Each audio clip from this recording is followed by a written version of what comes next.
now about acceptance. How are we going to accept our child? And also, how are we going to give them unconditional love?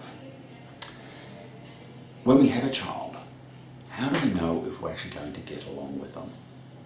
We never know what we're going to get, what sort of personality. It doesn't necessarily have to be a mix of mum and dad.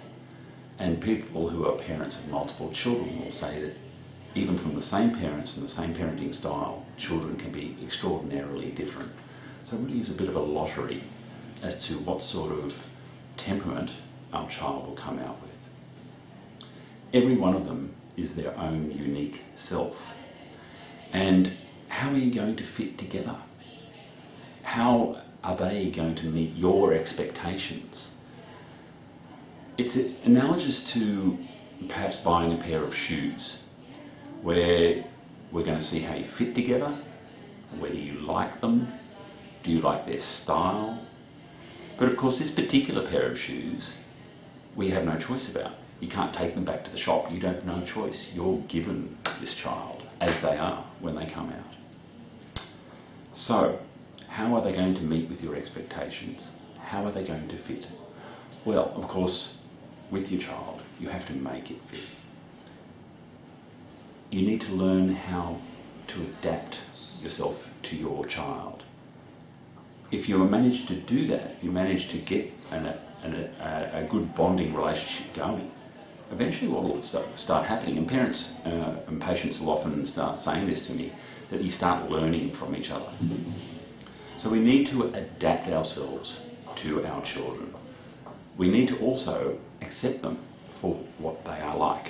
We need to accept their annoying characteristics. We need to accept their characteristics you like. So we need to remember the good bits about our child, and we also need to let them know that we notice the good bits. If we don't manage to do this, eventually what will start happening is they will reach out to you. They will start seeing you as their bedrock, as a safe place. Now, the most effective tool we have to establish a healthy relationship like this is unconditional love. I love unconditional love, but it has to be unconditional. The message you're giving them is that even if they stuff up, you still love them. Now, this can be a bit challenging to implement sometimes, especially when they're being difficult, when they're doing things that really annoy you. You still have to let it go and give that love unconditionally. You still have to tell them the message is that you believe in them. Now, every person, every human being needs someone in their life to deliver them unconditional love. Sometimes it's not a parent. It could be a school teacher, it could be a sporting coach.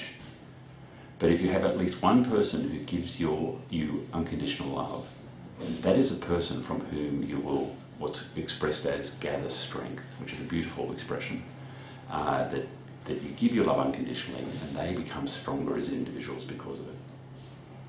A lot of people think that all this gooey soft stuff, over-giving, being over-loving, can maybe lead to conceit and the child becoming spoilt.